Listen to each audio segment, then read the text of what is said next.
Bueno, eh, esto de los cambios ambientales lo estamos viendo ahora acá como muy genérico, para que tengan como una idea del escenario, digamos, el escenario del proceso evolutivo humano. Ahora, cuando terminemos el práctico, vamos a hacer un poco de foco específicamente sobre estos cambios ambientales, y ya les digo, el texto de Menocal tiene mayor detalle y vincula determinados procesos climáticos y ambientales con determinados procesos de proceso de administración. Pero primero hay que conocerlos para que esto tenga sentido. Bien. ¿Se ve bien ahí la pantalla? ¿Sí? Sí, ¿Se pero es que comparte? no se ve igual grande No como... se ve, no. Ahí está. ¿Ahora sí? como- Ahora sí, ¿no? Sí, ahora sí. Bueno. Chun. Vamos a ver entonces ahora de los primeros homininos. ¿Se acuerdan? Habíamos dicho homininos, humanos y todos sus antepasados. Fíjense una cosa. La separación entre chimpancés, ¿sí? Que son del grupo de los Panini. Y cada vez que digo Panini pienso en algún figuritas de los chicos. Ustedes no hagan esa asociación. Bueno, de los Panini y de los hominini ocurre más o menos hace 7 millones de años. 7, 6, por ahí. ¿Sí? Al final del Mioceno. Y el registro fósil no cuenta con lo que se llama un último antecesor común. O sea, no se sabe cuál habrá sido el antecesor de todos los fósiles que vienen en este linaje en relación con estos. Sí, en cambio, hay candidatos a los homininos más tempranos. O sea, no tengo lo que se llama el último antecesor común, el WAC acá, pero sí tengo buenos representantes para los más tempranos de estos, los hominini más tempranos. ¿Y cuáles son? Y acá les sugiero que cuando vean los árboles filogenéticos, sobre todo le presten atención al trabajo de Foley y a la ficha de cátedra de Cortés. ¿Sí? En la ficha de cátedra puede ser que se va actualizando, puede ser que en algunos tengan diferencias de algún rango de cronológico, etcétera, pero bueno, ese va a ser, de toda la biología que tienen, los lugares más modernos para ubicar. Fíjense una cosa. Estos, ¿sí? Son los 3 candidatos africanos, género, ¿no? Porque tengo acá 2 especies, para los homininos más tempranos. Estos homininos del Mioceno final, que tienen alrededor de 7, 6 millones de años. Algunos más tempranos todavía, que son los Ardipithecus. Hay algunos investigadores que consideran algunos representantes asiáticos, ¿sí? Pero no se les sabe todavía, digamos, es muy fragmentario ese registro y no, digamos, no se consideran muy relevante por ahora. La cuestión estaría acá, ¿sí? Este es Sahelanthropus cadensis, los Orodontogenensis, y estos que son los más famosos porque más están mejor representados en el registro fósil, que son los Ardipithecus. Todos estos tienen, sobre todo el Ardipithecus, alguna forma de locomoción bípeda, ¿sí? Y en parte este es uno de los rasgos principales. ¿Se acuerdan que de las cosas que habíamos visto que marcan el proceso evolutivo, los como 4 características del surgimiento de los homininos, del surgimiento y desarrollo? La bipedestación, el caminar con los miembros inferiores y demás, es uno de los rasgos principales y más tempranos en surgir. Entonces tenemos estos como los más antiguos y después todo lo que son los Australopithecus, los australopithecinos, cuya morfología vamos a ver bien en detalle ahora en las próximas diapositivas, eh, que surgen ya más tardíamente a partir de 4 millones de años, ¿sí? 4 y medio, acá tienen diferentes. Cada una de estas especies, Australopithecus amanensis, afarensis, africanus, ediva, gari, Bairelgazai, todos estos son diferentes. De los más comunes, digamos, el más representados son afarensis y africanos. Bien, y como género, fíjense que tienen una dispersión temporal, ¿sí? De entre 4 y 2 millones de años los más tardíos. Pero el fuerte ocupa entre 4 y 3 millones. Esto se dice como una especie de outlier ahí de la distribución. La mayoría en 2, 3 ya queda. Bien. Dijimos que el bipedismo es una de sus características principales, ya sea de los primeros o del género estrella del comienzo de los homininos tempranos, que es los Australopithecus. Entonces vamos a detenernos un momentito en hablar de la bipedestación y cuáles son las evidencias anatómicas que nos permiten identificar en el registro fósil que estos homininos fueron bípedos, ¿sí? Acá tenemos entonces cuáles serían las características principales. Por un lado, los músculos de la cadera, que infiero a partir de la morfología de la cadera y el conocer cómo se insertan y originan los músculos en los huesos a partir de su morfología. Los anatomistas se especializan en parte en ese tema, los anatomistas paleoantropólogos, ¿no? El ángulo del fémur y la posición del foramen magnum. ¿Quién sabe qué es el foramen magnum? ¿No le suena? ¿O sabe qué significa este foramen magnum literalmente? Puede ser que era algo que estaba como en el cráneo Bien, o en la cabeza que demuestra que están en posición vertical, algo así.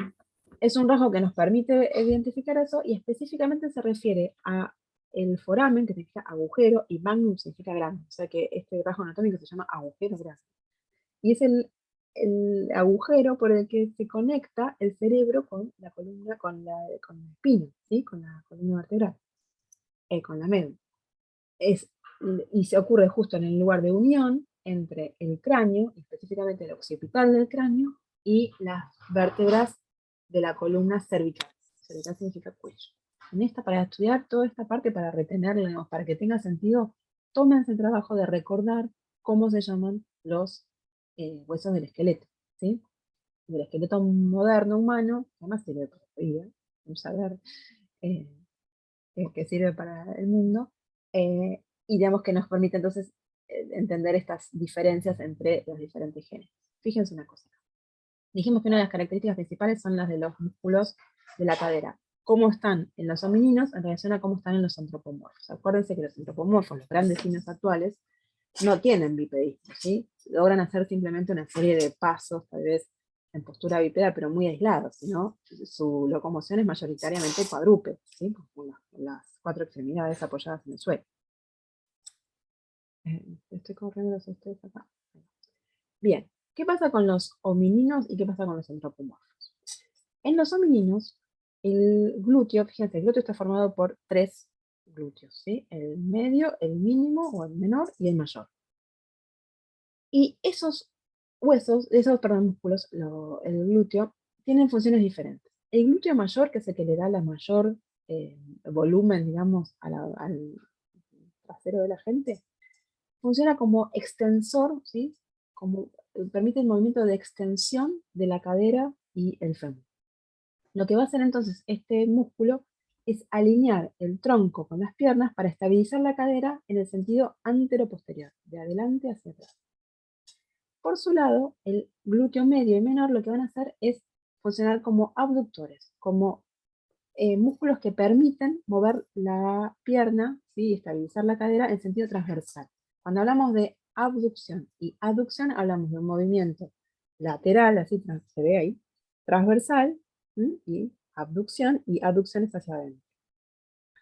Si pensamos en los cuadrúpedos, y piensen en cualquier cuadrúpedo, no tienen la posibilidad de un movimiento de abducción y aducción. Simplemente los movimientos son anteroposteriores. El movimiento de abrir y cerrar es mínimo si lo tienen algunos. Entonces, lo que va a permitir la morfología de los homininos es que haya una, digamos, estabilización de la cadera que permita que se estabilice el andar en dos extremidades, ¿sí? Que se extienda y se flexione y que se estabilice para cada vez que doy un paso hacia adelante de la cadera para ir cambiando el centro de gravedad a medida que voy avanzando en dos extremidades. Los antropomorfos, en el caso de los antropomorfos, son los tres músculos, glúteo mayor, medio y menor, funcionan como extensores de la cadera, permiten extender y flexionar nada más, pero no permiten el movimiento de abducción, este movimiento transversal. Y eso favorece la locomoción cuadrúpeda, la locomoción en cuatro patas. Entonces, cuando a pocas veces que hacen movimientos bípedos en dos patas, tienen ese bamboleo tan fuerte, porque piensen en un chimpancé andando en dos patas, lo han visto en alguna película, alguna cosa. Tiene un fuerte movimiento lateral que los humanos no tenemos, ¿sí? Cuando hacemos nuestro movimiento bípedo, no tenemos ese movimiento lateral. De hecho, lo tenemos simplemente cuando tenemos algún problema de rodillas o de articulaciones que nos impiden usar los músculos en sus funciones normales.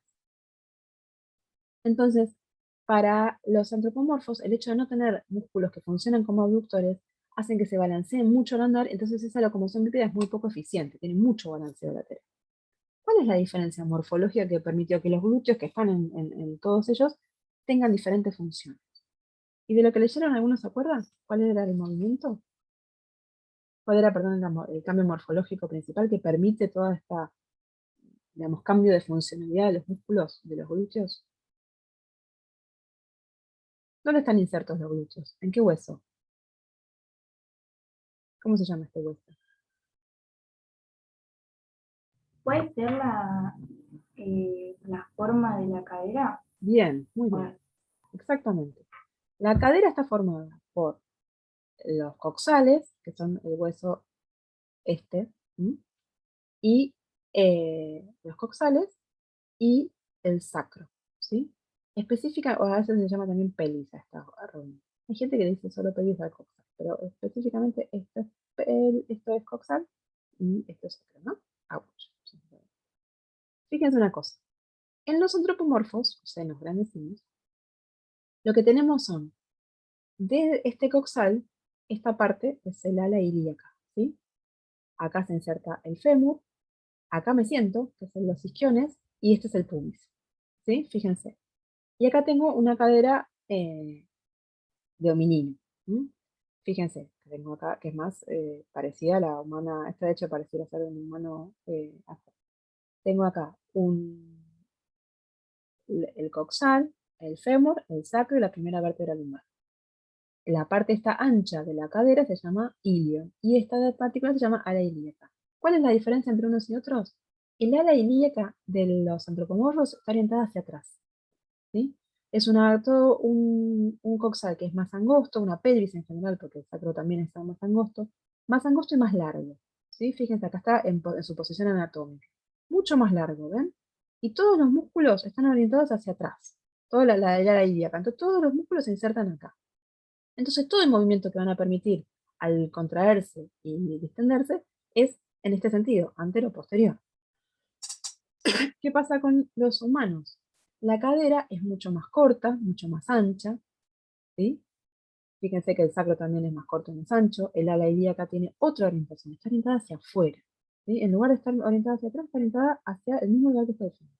Entonces todos los músculos que se insertan acá permiten este movimiento precisamente de abducción. Lo que hace entonces que el movimiento sea diferente es el cambio, ¿sí?, de la orientación de la ala ilíaca, que hace que la línea de acción de los músculos que se insertan en ella sea diferente. Esos entonces son los cambios más importantes que permiten el bipedismo en los homínidos. Y una vez que se entiende la mecánica de esto, lo que se empieza a hacer es rastrear en el registro fósil cuáles son, en el registro fósil que tienen, ¿no?, caderas, etcétera, donde aparecen rasgos que me puedan hablar de precisamente las alas ilíacas de los coxales orientadas de esa manera para pensar en el bipedismo. Y voy a hacer lo mismo con las otras características que permiten el bipedismo, que dijimos que eran la posición, por ejemplo, de la morfología de los fémures, ¿no?, en relación con las rodillas. Fíjense una cosa. Acá tenemos, ¿cuál de estas caderas? Perdón, tenemos la cadera sapiens, acá tenemos una cadera australopithecus y acá tenemos una cadera de Pan. ¿Sí? Fíjense. Vieron que dijimos más larga, más angosta, y está bien corta y bien ancha, y está en el medio. Lo que precisamente identificaron los paleoantropólogos es que la cadera de los Australopithecus afarenses es mucho más parecida en su morfología a la de Sapiens que a la de Pan. Entonces, esta morfología permite permite sostener que la locomoción de este género era bípeda. También notaron esta cuestión. En los antropomorfos no hay una inclinación entre el fémur y la rodilla. Fíjense que está todo en una misma línea. Entonces, en cada paso bípedo, para poder contrarrestar el peso centro de gravedad, hay mucho balanceo, además del tema de los músculos que ya mencionamos. En cambio, en los homínidos, ¿sí?, tanto en los australopithecinos como en los sapiens, sí hay una fuerte inclinación del fémur a la rodilla, ¿sí? Fíjense, el fémur está bien inclinado y las rodillas, si el cable proyecta la otra rodilla, la otra pierna, se juntan en el centro. ¿Ven? Bien distinto. Eso permite precisamente que los movimientos de abducción ocurran. Entonces la eficiencia de todo el movimiento que se genera a partir de los glúteos, etc., es mucho más eficiente, hay mucho menos balanceo lateral. Y la otra pista para entender que, digamos, que estos australopitecinos, estos primeros homininos, tenían una marcha bípeda, es la posición precisamente del foramen magnum, del agujero grande del occipital. Acá tienen unos cráneos vistos desde abajo, ¿sí? El agujero del occipital que se une con todo lo que es la columna vertebral. Fíjense, en los antropomorfos, como la cabeza está acá hacia adentro y la columna va en sentido antero-posterior, ¿sí? Medio horizontal, el foramen está ubicado bien, digamos, vertical, ¿sí? Ahora, en los sapiens, y con diferentes gradaciones va a pasar en los homínidos más tempranos, hay un cambio completo de dirección. Fíjense que el occipital, en lugar de estar vertical, está casi, el final es casi horizontal. Y el foramen magnum queda horizontal. ¿Por qué? Porque la columna vertebral también cambió de posición. No es recta hacia vertical, tiene sus curvaturas, cervical y lumbar, pero sí la dirección general es desde la cabeza hacia los pies, así, vertical. ¿Sí? Entonces, la posición del foramen magnum en los hallazgos de cráneos es muy indicativa de la posición de la cabeza y de la locomoción, en este caso la bipedestación. ¿Se entiende? ¿Hasta acá estamos? Es medio tedioso tal vez la parte anatómica, pero es importante para entender las diferencias. Bien, hay una serie de hipótesis de por qué sería, digamos, seleccionada la bipedestación. Antes de pasarles la filmina, los invito a que de lo que saben, de lo que leyeron, de lo que les parece, de lo que estuvimos observando, me digan cuáles les parece que serán las ventajas adaptativas de la bipedestación. Y piensen en relación con los cambios ambientales que mencionamos. Aprovechen la oportunidad de para como formular las ideas en términos de los procesos, de los mecanismos evolutivos que estuvimos viendo también en el comienzo de la cursada. ¿Quién se anima? Martina, Julieta, Agustín, me quedaron un poquito. ¿Alguno se anima?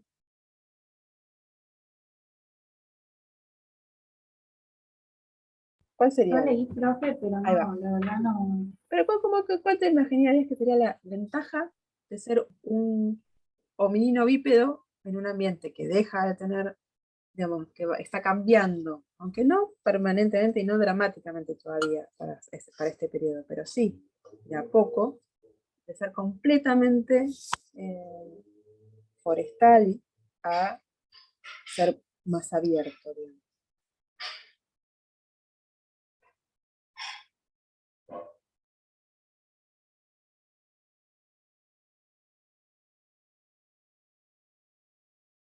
Algunos se imagina, aunque sea, digamos, no desde la lectura, desde el sentido, digamos, lo que se les ocurre. Como si estuvieran trabajando en el campo, tuvieran que decir, bueno, ¿y esto por qué pasó? Creo que una de las ventajas, pero así porque me acuerdo que lo vi en el CBC, era que se podía tener mayor visión del campo y con eso ver posibles enemigos o presas o como se lo quiera llamar. Porque precisamente, También, muy bien, fíjense que hay una elevación de la cabeza, ¿sí? De la altura en relación con el piso de la cabeza. ¿Qué más? em, también era el tema del desplazamiento. eh, no sé cómo. Del desplazamiento, estuvimos hablando de la eficiencia de la marcha, ¿verdad? Energéticamente la eficiencia. ¿Por qué? Bueno, pensémoslo desde el sentido común. ¿Cuál sería una marcha más eficiente? ¿Una que tiene un fuerte bamboleo lateral o una que permite que sea sin esa... Siempre hablando del bipedismo, ¿no? Pero si no, volviendo para atrás, comparando cuadrúpedos con bípedos. En términos de velocidad y en términos de resistencia, ¿cuál les parece que será más ventajosa y cuál será menos ventajosa? Y la más ventajosa es aquella que tiene una postura erguida. Pero en términos de velocidad, ¿cuál será más rápida? ¿La marcha cuadrúpeda o En la marcha bípeda? velocidad, En velocidad. La marcha, cuadrúpeda, no. Bien. ¿Y en términos de resistencia? la marcha bípeda. bífida. Pareciera que, digamos, todo lo que permite inferir digamos, los estudios estos es que en términos de largas distancias y en términos de costos energéticos, la marcha bípeda es más eficiente, ¿sí? Consume menos energía y permite entonces largos trayectos durante más tiempo, a velocidades mucho más cortas, porque la marcha cuadrúpeda es mucho más eficiente en eso, pero consume gran cantidad de energía. La otra cuestión que se ha propuesto es que permite una mejor regulación de la temperatura corporal. ¿Mm? Por un lado, porque tiene, al estar en esta posición, el hominino tiene menos exposición, sobre todo cuando en momentos de sol pleno, menos exposición de su cuerpo a la radiación solar y a la evaporación. Mientras que de esta manera tiene mayor exposición, siempre pensando en un sol así central. Y por otro lado, se ha dicho que, digamos, permite la posibilidad de transportar objetos. Aunque se vio después que digamos, el momento en el que surge el bipedismo y el momento en que digamos, empieza a haber evidencias de realmente transporte eficiente de objetos, ¿no? Es un poco diferente. Digamos que por un lado está esta hipótesis ambientalista sobre la bipedestación, que dice que ha habido, digamos, con los cambios ambientales, desapariciones paulatinas de los ambientes más arborícolas, ojo que no desaparecen a la vez, y un montón de estos homininos tempranos tienen adaptaciones dobles, ¿sí? Lo que van teniendo es cada vez mayor, algunos de ellos, mayor incorporación de bipedismo como su forma de locomoción, pero mantienen algunos rasgos de adaptación arbórica, o tienen la posibilidad de hacer, a medida que avanza el linaje, menos. Pero digamos que la hipótesis ambientalista lo que sugiere es que los cambios ambientales serían la presión selectiva que favorece, ¿sí?, que esta variante de la bipedestación se generalice dentro del linaje hominino. Bien, después cuando lean a de Monacal van a ver que hay como diferentes como ritmos en todo esto, porque lo que se termina en realidad seleccionando siempre a lo largo del proceso evolutivo es la capacidad de adaptación, la flexibilidad adaptativa. Pero bueno, eso lo van a ver bien más adelante en la carrera. Bien. Hablamos entonces hasta ahora de los nombres de los primeros homininos, hablamos de las características anatómicas de la bipedestación. Nos falta ahora entonces mencionarnos y ver un poco más en detalle quiénes son estos primeros homininos. Acá tenemos entonces, vamos a hacer una pasada rápida por el registro fósil, ¿sí? Esto lo van a tener en detalle en la ficha esta que les comento. Fíjense, Ardipithecus ramidus es uno de los más antiguos homininos con adaptación de postura erguida, ¿sí? Con un bipedismo. Tiene alrededor de 4 millones de años. Cuando ponemos MA estamos hablando siempre de millones de años. El registro, digamos, se descubre en 1992 y, digamos, se ubica sobre todo en Etiopía, ¿sí? En Aguas Medio, el este de África, hay diferentes sitios que tienen Ardipithecus. Específicamente, el fósil este que se conoce mejor, Ardi le dicen, es una hembra adulta, ¿sí? Habita en una zona boscosa, ¿sí? No en la sabana como se creía de los primeros bípedos. Esto que les decía. Hay como adaptación en teoría de postura erguida, posibilidad de cierta bipedestación, pero todavía el ambiente es boscoso, ¿sí? El pulgar del pie no está alineado, o sea que sobre todo tiene una adaptación trepadora. ¿Sí? El pie tiene rasgos de bípedos y cuadrúpedos, una cosa bien así en mosaico. La pelvis es más corta y más ancha que en los simios, o sea que hay cierta rasgos. Pero fíjense que no aparecen todos juntos, y podemos hablar de un bípedo pleno. Y en esta especie, los fósiles que se han encontrado no permiten ver un dimorfismo sexual muy elevado, o sea que hembras y machos parecían tener morfologías y tamaños bastante similares. Vamos a ver que a lo largo de todos los linajes de estos homininos va a haber géneros y especies que tienen mucho más dimorfismo sexual que otros. ¿Sí? ¿Se acuerdan que el dimorfismo sexual se refiere a las diferencias de tamaño y morfología de machos y hembras dentro de una especie? Bien, fíjense que es muy, muy fragmentario este registro fósil de los primeros homininos. Acuérdense que no teníamos un último antecesor común con los de Panini y estos son bien poquitos. De los que sí el registro fósil más abundante es del género Australopithecus, ¿sí? La cronología general para este género es entre 4 y 4 millones de años y en el medio, ¿sí? Más cerca de los 2 es donde se extingue la mayoría. Tiene una distribución geográfica mucho más amplia, ¿sí? Muchísimos lugares de África, la mayoría concentrados en el este, pero también hay registro en el centro, en el oeste, en el sur, que otras formas de meninos. Los hábitats en donde se han encontrado, proyectado cuál habría sido el hábitat del pasado correspondiente al fósil encontrado, son mixtos, bosques secos y sabanas. Todo el género Australopithecus es claramente bípedo y tiene una postura erecta, ¿sí? El texto de Arzuaga, que es más antiguo de los que tienen para leer, todavía está discutiendo y tratando de defender el bipedismo en Australopithecus. Hoy ya está bastante establecido y hay muy pocos investigadores que duden de la plena bipedestación de este género. Eran homininos de tamaño muy pequeño, ¿sí? Algunos no llegaban, apenas superaban el metro, apenas superaban los 30 kilos. Piensen que no estamos hablando de digamos, de un homínido tamaño humano moderno. Estamos hablando de algo mucho más pequeño, de unos géneros de especies dentro de este género mucho más pequeños en términos de tamaño. Y piensen eso en relación con los predadores, con la capacidad de defensa, etc. ¿Qué especies están involucradas en este género? Estas que mencionamos al comienzo, ¿sí? Australopithecus amanensis, afarensis, Bareilles africanus, Gary y Sedivas. Sedivas es que termina, es el que tiene la distribución temporal más moderna. ¿Qué características tienen? Fíjense que todo lo que dijimos del bipedismo se aplica, ¿sí? En general a este. Pero en términos de características craneales, son todavía homínidos con capacidades craneales muy pequeñas, mucho más parecidas a las de el género Pan. Fíjense que estamos hablando de capacidades craneales entre 385 y 500 centímetros cúbicos, ¿sí? Con cráneos con paredes delgadas. Si miro, ¿saben? Este rasgo que está acá, ¿sí? Estas son las órbitas de los cráneos.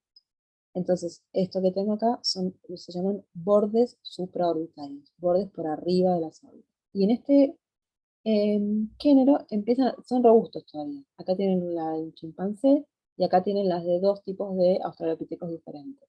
En uno es más robusto, la Afarensis es más robusto que en el africanos, ¿sí? Pero siguen siendo robustos en relación con representantes de género Homo. La orientación del foramen magnum, que en Pan es acá oblicua, pero ya en Australopithecus es más bien vertical y centrado, ¿sí? Fíjense, está acá. Y después hablamos de otro rasgo bien característico, que es el prognatismo subnasal. Prognatismo subnasal es cuánto tengo de prognatismo, cuánto tengo de proyección hacia adelante de la región subnasal, por debajo de la nariz. Que en los antropomorfos es bastante grande, y todavía en los australopithecus también, ¿sí?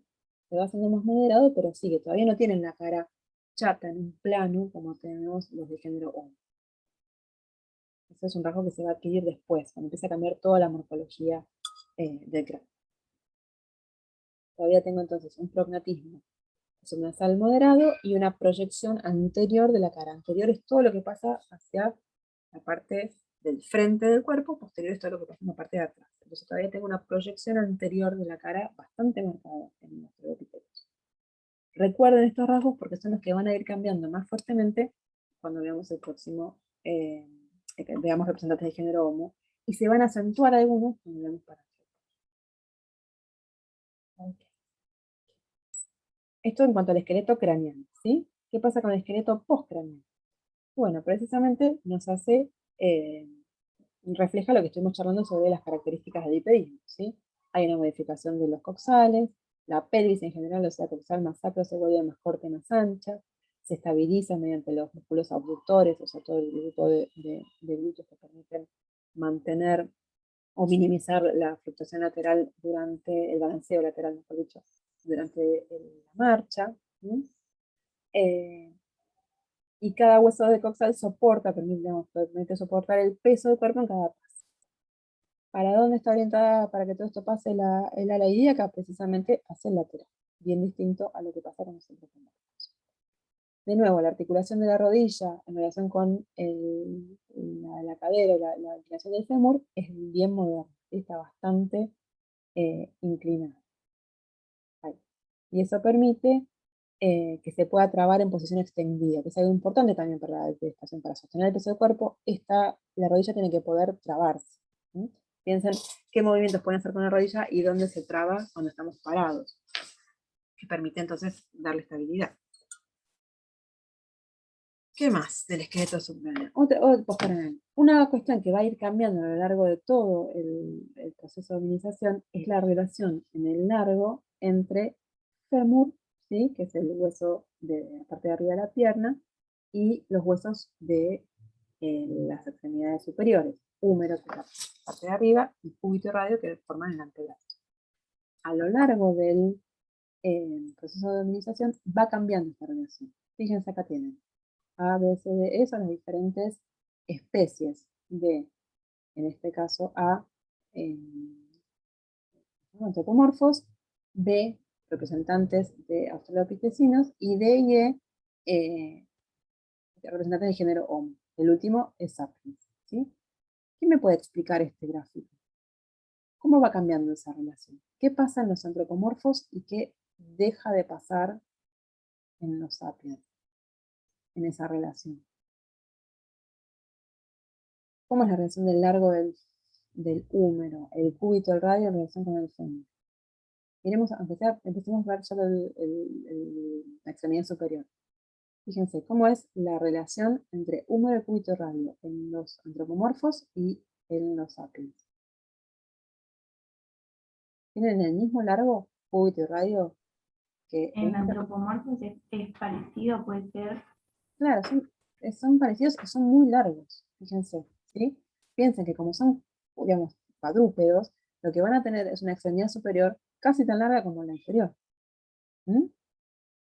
En los chimpancés, todos estos tres elementos tienen prácticamente la misma longitud.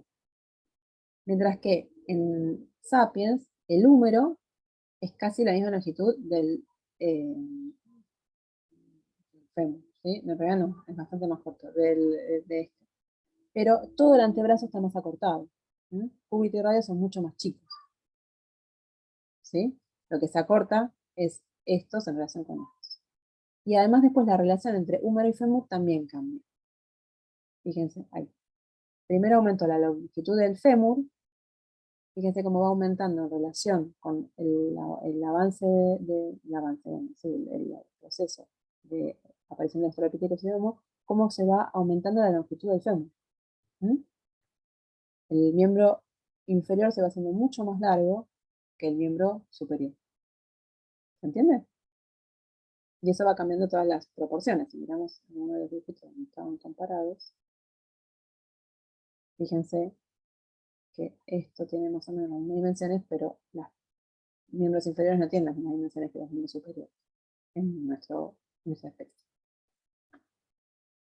Bien, eso es un rasgo muy importante que les permite a los paleoantropólogos también identificar marchas y ayuda a identificar especies, las relaciones, ¿sí? En estas proporciones. Bien, vamos a ver uno de los casos más famosos de Australopithecus, que es un representante de Australopithecus afarensis, que es Lucy. ¿Oyeron hablar de Lucy? Es probablemente el Australopithecus más completo, tiene casi el 40% de los restos recuperados.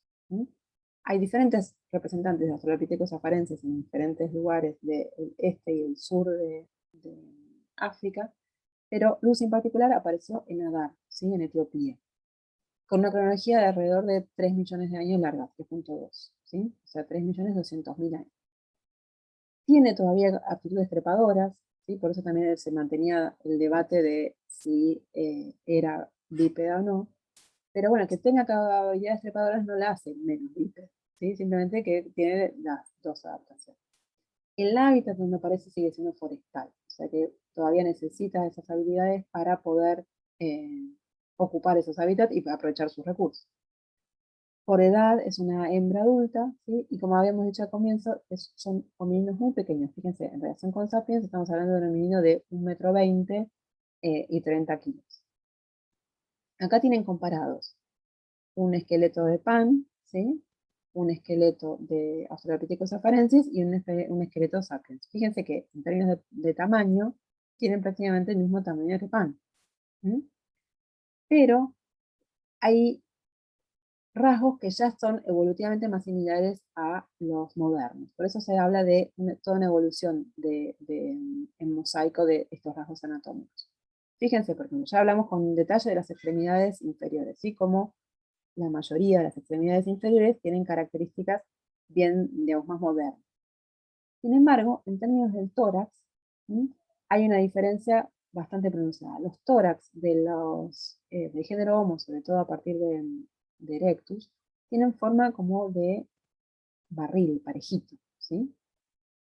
Mientras que los tórax de los Australopithecus y Pan tienen una forma como de cono, ¿sí? Ven que son más angostos a nivel de las costillas de acá y más anchos a nivel de las últimas costillas. Esta forma de cono todavía se ve en Australopithecus afarensis, ¿sí? Entonces tengo miembros inferiores más modernos, pero todavía la proporción entre los miembros superiores y los miembros inferiores es más parecida a Pan, la forma del tórax es más parecida a Pan. Esto está bien desarrollado para que lo vayan siguiendo y lo puedan sistematizar en los capítulos que tienen para leer de Arzúa. Bien, ¿qué más?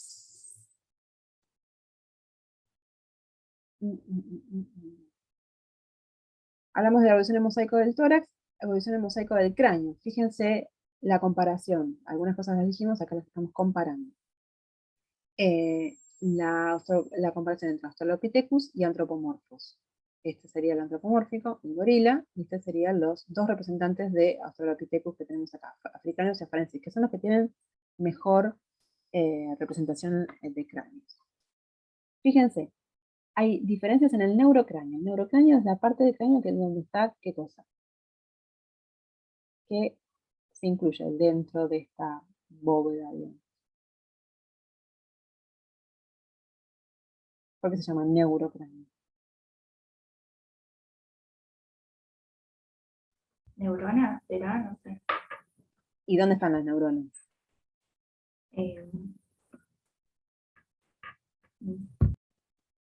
¿Dónde se alojan? ¿En qué órganos están las neuronas?